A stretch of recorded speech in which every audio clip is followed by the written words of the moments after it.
नमस्कार बच्चों। आज हम लोग पढ़ेंगे धातु रूपाणी। धातु रूपाणी का अर्थ है धातुओं के रूप। जैसे पिछली बार हमने शब्द रूप पढ़े थे, आपको ध्यान होगा शब्दों के हमने रूप चलाए थे, उसी तरह आज हम धातुओं के रूप चलाएंगे। अब आपको प्रश्न होगा कि धातु रूप क्या होते हैं। तो धातु का अर्थ है किसी भी क्रिया का मूल रूप। वो क्रिया क्या होती है? क्रिया वह होती है जो हम करते हैं, अर्थात हमारे द्वारा किया गया कोई भी कार्य क्रिया कहलाता है।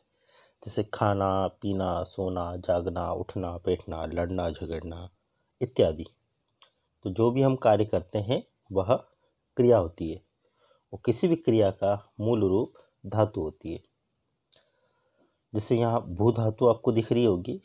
भू धातु जिसका अर्थ होता है होना। भू धातु का अर्थ होता है होना, तो कोई भी कार्य हुआ, होने के अर्थ में है। तो हम धातु रूप चलाते हैं आज। धातु रूप दो प्रकार के हैं, एक तो परस्मैपदी और एक आत्मनेपदी। आत्मनेपदी पर हम फिर कभी चर्चा करेंगे। अभी परस्मैपद के रूप क्या होते हैं वो देखते हैं। धातु रूप में परस्मैपद के रूप चलाते हैं। इसमें भी हर धातु 5 लकारों में चलेगी। पहला लकार आपको यहाँ दिख रहा होगा, लट लकार। लट लकार का अर्थ है वर्तमान काल। लट अर्थात वर्तमान और लकार अर्थात काल। तो भू धातु, भू का रूप भव की तरह हो जाएगा, इसलिए कोष्टक में बनाया है। भू होने के अर्थ में है, भव की तरह धातु चलेगी। लट लकार वर्तमान काल में हम चलाएंगे। इसी प्रकार ये भू धातु लंग लकार में भी चलती है। लंग लकार का अर्थ है भूतकाल। लट लकार का अर्थ है भविष्य काल। लोट लकार का अर्थ है आज्ञा अर्थ है, मतलब कि आज्ञा के अर्थ में हम किसी को जो ऑर्डर देते हैं, आज्ञा देते हैं, वो लोट लकार में धातु चलती है। इसी प्रकार विधि लिंग लकार होता है। विधि लिंग लकार जो कि चाहिए अर्थ में होता है। जैसे हम किसी से कहते हैं ना, उसे पढ़ना चाहिए, उसे लिखना चाहिए, ज़्यादा नहीं बोलना चाहिए, मस्ती नहीं करना चाहिए, तो ये जो चाहिए के अर्थ में विधि लिंग लकार है। तो धातु रूप देखते हैं हम लोग 5वें लकार में भू धातु। आज वैसे हम पहले लट लकार पढ़ेंगे वर्तमान काल। देखिए रूप किस चलते हैं। आपने धातु रूप के पहले जो शब्द रूप पढ़े थे, तो आपको ध्यान होगा इस वाली लाइन में विभक्तियां चली थी और 3 वचन थे, एक वचन, द्विवचन, बहुवचन। तो यहाँ तीनों वचनों में तो चलेगी धातु, लेकिन यहाँ विभक्ति नहीं है, यहाँ पुरुष है। प्रथम पुरुष, मध्यम पुरुष और उत्तम पुरुष, 3 पुरुष होते हैं। अब ये पुरुषों के बारे में अगर आपको संशय हो तो आपको एक छोटी सी बात ये बता दें। प्रश्न होगा कि प्रथम पुरुष कौन है।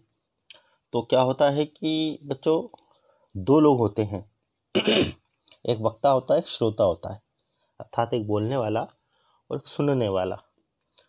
तो दोनों जब किसी तीसरे की बात कर रहे हो वो प्रथम पुरुष होता है। अर्थात वक्ता और श्रोता की बातों का आधार कोई तीसरा व्यक्ति है, ये 2 लोग उस व्यक्ति को प्राथमिकता दे रहे हैं, वो प्रथम पुरुष होता है। जैसे हम कहेंगे कि वह राम है, तो बोलने वाले ने कहा कि वह राम है, वो किसी की ओर इंगित करते हुए सामने वाले को बताया, उन्हें वक्ता ने श्रोता को बताया कि वह राम है, या वह पेड़ है, वह स्कूल है। तो ये जो बात हो रही प्रथम पुरुष की बात हो रही है ना। इसमें वह इत्यादि का प्रयोग होता है कि वह राम है, वह सीता है, वह पेड़ है इत्यादि। तो प्रथम पुरुष ध्यान में आ गया कि 2 लोग जब तीसरे की बात कर रहे हो वो प्रथम पुरुष है। दूसरा है मध्यम पुरुष। मध्यम पुरुष कौन होता है? तो वक्ता जिससे प्रत्यक्ष रूप से बात कर रहा है, मतलब डायरेक्ट जिससे हम बात कर रहे हैं, वो मध्यम पुरुष है। हम कहते हैं ना, तुम क्या कर रहे हो, तुम पढ़ो, तुम लिखो। तो जो तुम शब्द का प्रयोग है मध्यम पुरुष के अंतर्गत होता है, अर्थात वक्ता श्रोता से डायरेक्ट कह रहा है, जिसको बोला जा रहा है वो मध्यम पुरुष है। उत्तम पुरुष की बात करते हैं तो उत्तम पुरुष कौन होता है? तो उत्तम पुरुष वक्ता स्वयं होता है, अर्थात स्वयं बोलने वाला जो है, जो वक्ता है हमारा, वो उत्तम पुरुष है। मैं कहूँगा कि मैं स्कूल जाता हूँ, मैं पढ़ता हूँ, मैं लिखता हूँ। तो मैं स्वयं जो है उत्तम पुरुष हूँ। तो वक्ता स्वयं को उत्तम मानता है, इसलिए वो उत्तम पुरुष होता है। 3 पुरुष हो गए। प्रथम पुरुष जब वक्ता और श्रोता किसी तीसरे की बात करे वो प्रथम पुरुष है। वक्ता जब श्रोता को कह रहा है तो जो श्रोता है मध्यम पुरुष है। उत्तम पुरुष वक्ता स्वयं। ठीक है, यहाँ भी वचन वही 3, एक वचन, द्विवचन, बहुवचन। और आपको ध्यान होगा एक वचन में हम किसकी बात करते हैं, किसी एक व्यक्ति की। द्विवचन में 2 लोगों की बात करते हैं। बहुवचन में फिर 2 से ज़्यादा, मतलब 3 भी हो सकते हैं, 4, 5, 8, 10, 20, 25, 50, 100, फिर वो उधर बहु मतलब बहुत सारे। चलिए रूप चलाते हैं। धातु रूप के अंतर्गत परस्मैपदी धातुओं में हम भू धातु चला रहे हैं।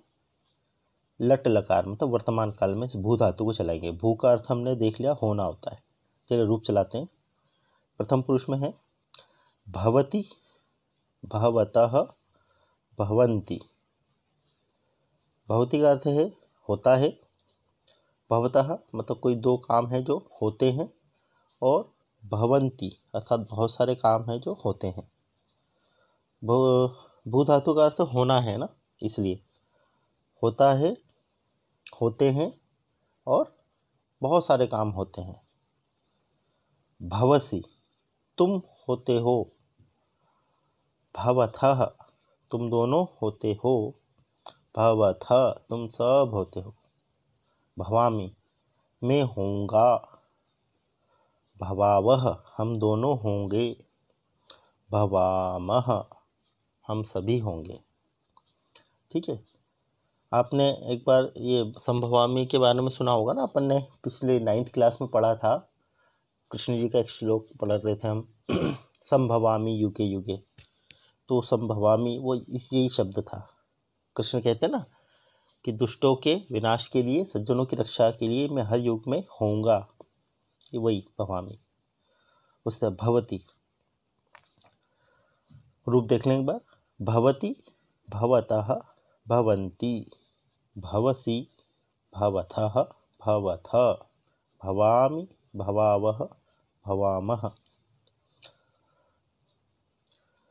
बच्चों इसी प्रकार से ये एक नई धातु ली मैंने, गम धातु, जिसका अर्थ है जाना।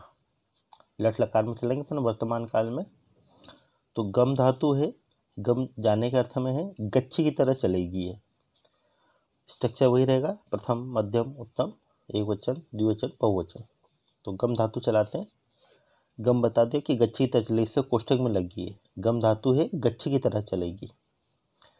तो जैसे वहाँ भवती, भवता, भवन्ति था, यहाँ हो जाएगा गच्छति, गच्छतः, गच्छन्ति, गच्छसि, गच्छथः, गच्छथ, गच्छामि, गच्छावः, गच्छामः। हिंदी अर्थ देखें तो वही गच्छति मतलब जाता है, वह जाता है। गच्छतः वे दोनों जाते हैं। गच्छन्ति वे सब जाते हैं। गच्छसि तुम जाते हो। गच्छथः तुम दोनों जाते हो। गच्छथ तुम सब जाते हो। गच्छामि मैं जाऊंगा या मैं जाता हूँ। गच्छावह हम दोनों जाते हैं। गच्छामः हम सब जाते हैं। ठीक है, और बच्चों ध्यान होगा अपन ने छोटी कक्षाओं में पढ़ा भी था, एक वो शॉर्ट फार्मूला आप लोगों ने पढ़ा होगा। कौन सा? ये ती, तह और अंति से वही फार्मूला है यहाँ पर। भू धातु थी तो भवती, भवता, भवंती हो गया था। गम धातु तो गच्छति, गच्छता, गच्छन्ति हो गया। उसी तरह आगे भी यही सी, थह, थ यहाँ हो जाता है आमी, आवह और आमह। आया ध्यान आ गया बेटा सभी बच्चों को? चलिए 1-2 धातु रूप और चलाते हैं। यहाँ आप देख रहे होंगे दृश्य धातु है। दृश्य पश्य की तरह चलेगी, इसका अर्थ होता देखना, अर्थात दृश्य धातु देखने के अर्थ में, देखना इसका अर्थ है। लट लकार में चला रहे, वही वर्तमान काल में। रूप चलेगा दृश्य का पश्य की तरह से, पश्यति, पश्यतः, पश्यन्ति, पश्यसि, पश्यथः, पश्यथ, पश्यामि, पश्यावः, पश्यामः। यहाँ आपको पच धातु दिख रही होगी पकाने के अर्थ में, जैसे माता भोजन बनाती हैं, है ना, पकाती हैं, उस प्रकार से पच धातु पकाने के अर्थ में है, लट लकार में चला रहे हैं। ये लट लकार है। कुछ थोड़ा सा जी, तो वही स्ट्रक्चर अपना रहेगा और रूप बनेगा पचति, पचतः, पचन्ति, पचसि, पचथः, पचथ, पचामि, पचावः, पचामः। सीधी बात, भू धातु थी तो भवति, भवतः, भवन्ति हुआ था, भवसि, भवतः, भवथ, भवामि, भवावः, भवामः, ये रूप बना था। और जब दृश्य धातु थी तो पश्यति, पश्यतः, पश्यन्ति, पश्यसि, पश्यथः, पश्यथ, पश्यामि, पश्यावः, पश्यामः। पच धातु है तो पचति, पचतः, पचन्ति, पचसि, पचथः, पचथ, पचामि, पचावः, पचामः। अब इसी क्रम को आगे बढ़ाएं और ये देखिए पा धातु, पा धातु का रूप पिब की तरह चलेगा, इसलिए कोष्टक में दिया है। पिब धातु नहीं है, पा धातु है, रूप पिब की तरह चलेगा। पीने के अर्थ में वह पानी पीता है लट लकार में। तो तीता अंति वाला फार्मूला लगा के पा का पिब की तरह क्या बनेगा रूप, पिबति, पिबतः, पिबन्ति, पिबसि, पिबथः, पिबथ, पिबामि, पिबावः, पिबामः।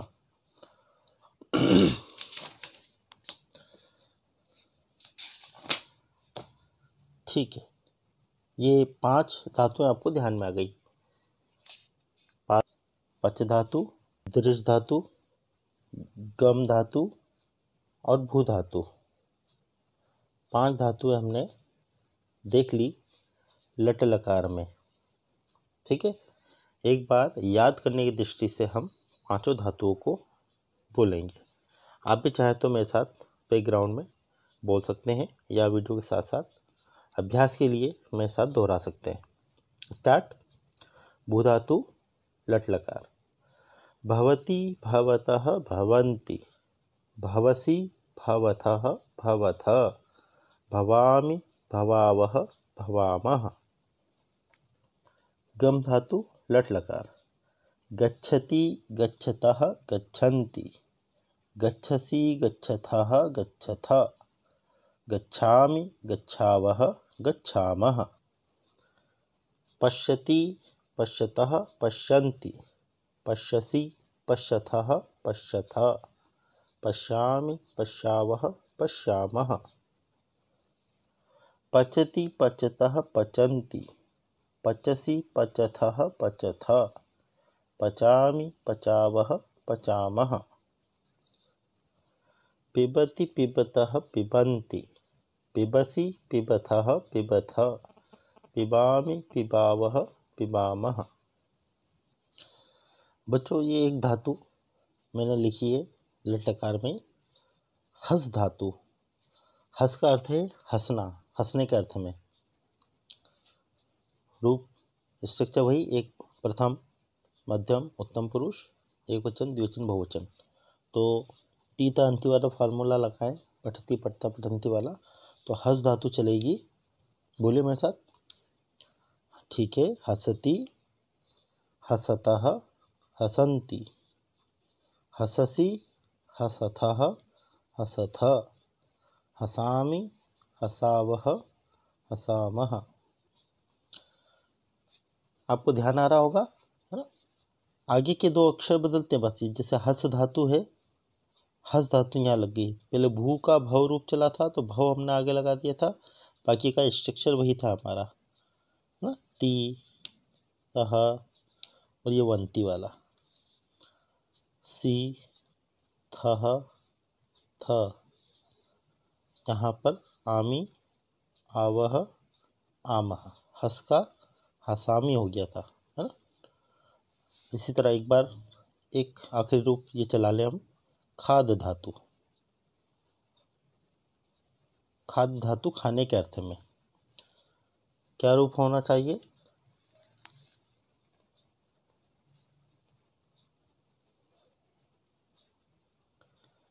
ठीक है, अगर आपने यही बोला है तो बिल्कुल सही है। मैं एक बार दोहरा देता हूँ, आपने भी वही लिखा है, वही बोला है तो सही है। खाद्य का रूप हो जाएगा खादति खादतः खादन्ति, खादसि खादथः खादथ, खादामि खादावः खादामः। एक बार लिखित रूप दिखा देता हूँ मैं इसका आपको। ये देखिए इसके लिखित रूप, खादति खादतः खादन्ति, खादसि खादथः खादथ, खादामि खादावः खादामः। तो आज हमारा धातु रूप परस्मैपदी धातुओं में भू लट लकार, उसके बाद गम लट लकार, दृश लट लकार, पच लट लकार, पा लट लकार और दो धातु लट लकार में हस और खाद, इसके हमने रूप चलाकर अपना अभ्यास पूरा किया। तो मुझे नहीं लगता कि अब वर्तमान काल की धातु मतलब लट लकार की धातुओं में आपको रूप चलाने में कोई समस्या आएगी। फिर भी यदि कोई प्रश्न हो आपके तो आप मुझसे व्यक्तिगत रूप से पूछ सकते हैं। अगला लकार हम पढ़ेंगे लंग लकार मतलब भूतकाल। अगले वीडियो में भूतकाल के बारे में हम रूप चलाएंगे और वह तो 2 लकार ले लेंगे क्योंकि 5 लकार है हमारे पास में, जल्दी से हमें स्मरण हो जाएगा। आज चूँकि पहले ही लकार है, धातु रूप चलाने में थोड़ी सी आसानी हो जाए इसलिए पहला लकार थोड़ा सा आराम से पढ़ाया है। और आप चाहें तो इस प्रकार का ये जो हमने फार्मूला बनाया था, इस फार्मूले से भी हम लोग किसी भी धातु को चला सकते हैं और डायरेक्ट याद करेंगे तो भी हमें कोई समस्या नहीं होगी। बस एक कोई शब्द रूप हमें याद हो जाएगा, उसके बाद तो हम कोई भी धातु आगे रख करके पूरा शब्द रूप बना लेंगे। बहुत आसान है, वैसे भी 9th में क्या हुआ है हमारा, एक बार ध्यान से पढ़ने से ही हमें धातु कंठस्थ हो जाएगी।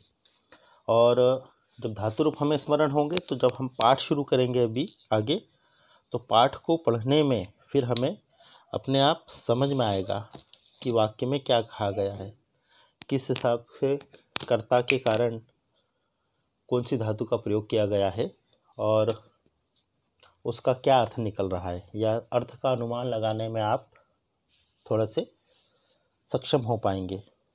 तो आज का पाठ हम यहीं समाप्त करते हैं। कल लंग लकार और लट लकार मतलब भूतकाल और भविष्यकाल की धातु का हम अध्ययन करेंगे। कोई प्रश्न हो तो मुझे व्यक्तिगत रूप से प्रश्न कीजिएगा। तब तक के लिए नमस्कार।